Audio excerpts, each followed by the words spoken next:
Hello everyone, मैं हूं job वाला हलीम। और मेरा ये चैनल उन लोगों के लिए है जो सेल्फ प्रिपरेशन के द्वारा ही गवर्नमेंट जॉब्स के लिए तैयारी कर रहे हैं। इस चैनल के माध्यम से मैं पढ़ाता नहीं हूं, लेकिन बताता हूं कि पढ़ते कैसे हैं, किस तरह हम सेल्फ प्रिपरेशन करके ही डिफरेंट कॉम्पिटिटिव एग्ज़ाम्स के द्वारा गवर्नमेंट जॉब्स पा सकते हैं। Recently west Bengal public service commission के क्लर्कशिप एग्जामिनेशन का पार्ट 1 का रिजल्ट निकला है और आशा करता हूँ कि आप लोगों से बहुतों ने इसे क्वालिफाई किया है, उसके लिए बहुत बहुत बधाई। और पार्ट 2 एग्ज़ाम्स या फाइनल सिलेक्शन तक किस तरह हम से तैयारी करें, इसी के ऊपर आज ये वीडियो है। सबसे पहले तो पार्ट 2 एग्जामिनेशन बहुत ही इजी है। बस इसमें केवल ग्रामर है, इंग्लिश और अपना एक सब्जेक्ट, बंगला या हिंदी या नेपाली या उर्दू या सांथाली। तो अपना अपना जो लैंग्वेज पेपर है उसे हमें अच्छी तरह से तैयारी करना है। और ट्रांसलेशन ही एक ऐसा एरिया है जहां हमें मार्क्स कम मिलते हैं। इससे रिलेटेड मैंने पहले भी वीडियो बनाए हैं और दोबारा भी यही कह रहा हूं कि ये ट्रांसलेशन जो एरिया है इसे हमें अच्छी तरह से तैयारी करना है। मार्केट में पीके दे सरकार का एक अच्छा इंग्लिश ग्रामर का किताब अवेलेबल है, जिसे आप ट्रांसलेशन और प्रेसी राइटिंग बहुत ही अच्छी तरह से तैयारी कर सकते हैं।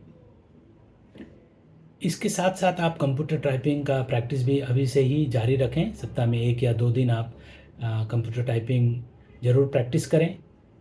अभी शुरुआत में एक्यूरेसी पे ध्यान दें, स्पीड पे ध्यान ना दें। जैसे जैसे आप प्रैक्टिस करेंगे एक्यूरेसी आ जाएगा, कॉन्फिडेंट बिल्ड होगा, तो स्पीड भी आप गेन कर जाएंगे और ये एक क्वालिफाइंग नेचर है, तो आप इजीली उसे क्लियर कर सकते हैं। लेकिन अभी से प्रैक्टिस करें, सप्ताह में 1 या 2 दिन बहुत है।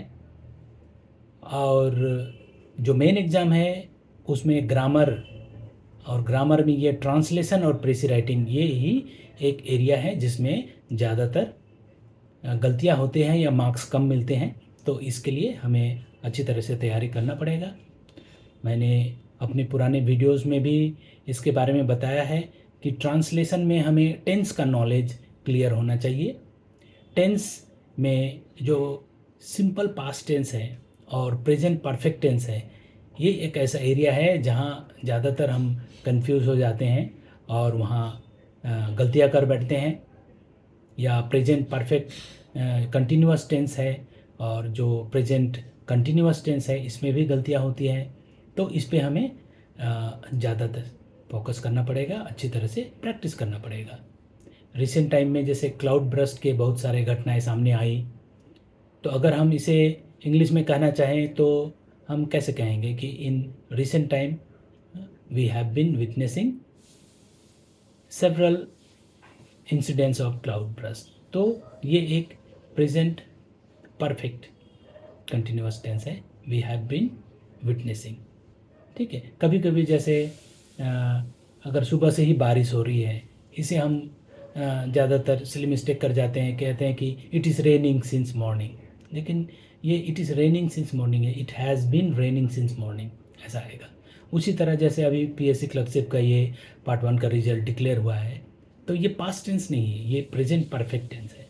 हम क्या कहेंगे कि PSC clerkship part 1 exam has been declared. ये पास्ट टेंस नहीं है, ये प्रेजेंट टेंस है, क्योंकि इस प्रेजेंट टाइम में हुआ है।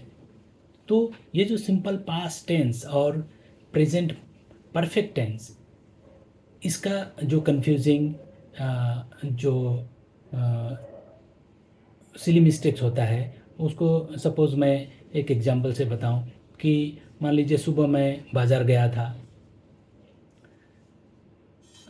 बाज़ार में मैं मिठाई वाले के यहाँ गया था, फिर मैंने कुछ फल खरीदी, है ना। फिर लौटने से पहले मैं बुक स्टॉल भी गया था। तो देखिए, ये घटना आज सुबह हुई है और ये घटना हो चुकी है, लेकिन इसमें ये 2-3 तरह के टेंस इन्वॉल्व है। तो सबसे पहले आज सुबह मैं बाज़ार गया था, तो ये प्रेजेंट परफेक्ट टेंस है। I has been to market this morning, this morning कह रहा हूँ, इसलिए ये प्रेजेंट परफेक्ट टेंस है। इसी अगर मैं कहता कि कल गया था, ताले फिर होता है फिर I had been to market yesterday morning. अच्छा, आज सुबह मैं बाज़ार गया था, I has been to market this morning.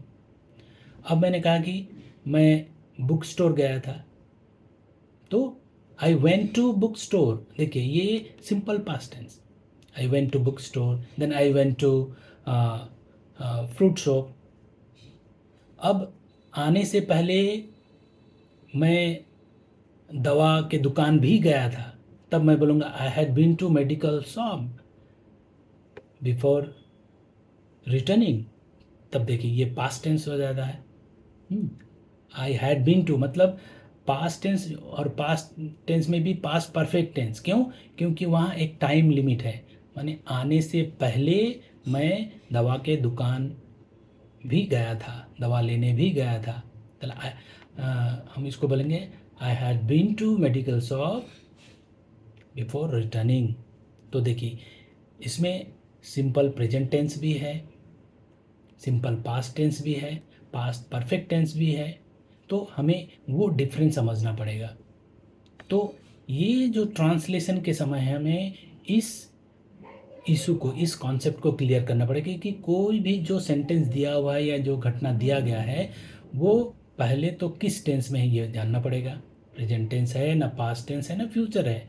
फिर उसमें ये जो सब डिविजन्स है, simple present, present continuous, present perfect, present perfect continuous. जैसे मैंने कहा कि सुबह से ही बारिश हो रही है, तो it is raining since morning गलत हो जाए, it has been raining since morning, ऐसा। तो ये एक ऐसा एरिया है जहाँ हम लोग सिली मिस्टेक करते हैं। इसके साथ साथ पार्ट 2 एग्जामिनेशन में प्रेसी राइटिंग पे बहुत कम मार्क्स मिलते हैं। तो पीके दे सरकार का अगर किताब आपके पास है तो उसे फॉलो करें। मेरे चैनल को भी आप फॉलो कर सकते हैं, इससे रिलेटेड मैं और वीडियो आगे बनाऊंगा। हम कुछ प्रीवियस ईयर क्वेश्चंस भी सॉल्व करके हम डिस्कस करेंगे। तो और अगर आप प्रीवियस ईयर क्वेश्चंस वगैरह अगर देखना चाह रहे हैं तो ओरिएंटल पब्लिकेशन का बुक आप लेने की कोशिश करें। ओरिएंटल पब्लिकेशंस में अच्छे एग्जाम्स भी रहते हैं, पुराने क्वेश्चंस का सॉल्व भी बहुत अच्छा है। और पीके दे सरकार का तो कोई कंपैरिजन नहीं है, उसका ग्रामर का प्रिपरेशन के लिए ये बहुत ही हेल्पफुल बुक है। मैं खुद भी पीके दे सरकार बुक फॉलो करके पीएससी क्लर्कशिप एग्ज़ाम पास करता हूँ। 2023 में मैं नॉर्थ बंगाल से कोलकाता आता हूँ, फिर डिफरेंट एग्ज़ाम्स की तैयारी करने के बाद 2006 से Indian audit and accounts join करता हूँ।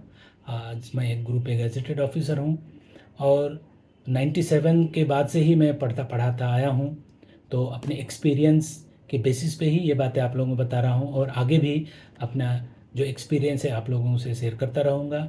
और आशा करता हूँ कि मैं आप लोगों को इस एग्ज़ाम्स की तैयारी के लिए मदद कर पाऊँगा। आप लोगों से यही रिक्वेस्ट है कि मेरे इस चैनल को सब्सक्राइब करें और उन लोगों तक पहुंचा दें जो सेल्फ प्रिपरेशन के द्वारा तैयारी कर रहे हैं, कोई कोचिंग वगैरह ज्वाइन नहीं कर सकते किसी भी कारण से, तो मैं उन लोगों को विशेष रूप से मदद करने की कोशिश करता हूं। आशा करता हूं कि आप मुझे मदद करेंगे और मेरे इस चैनल को ज़्यादा से ज़्यादा लोगों तक शेयर कर देंगे। Thank you.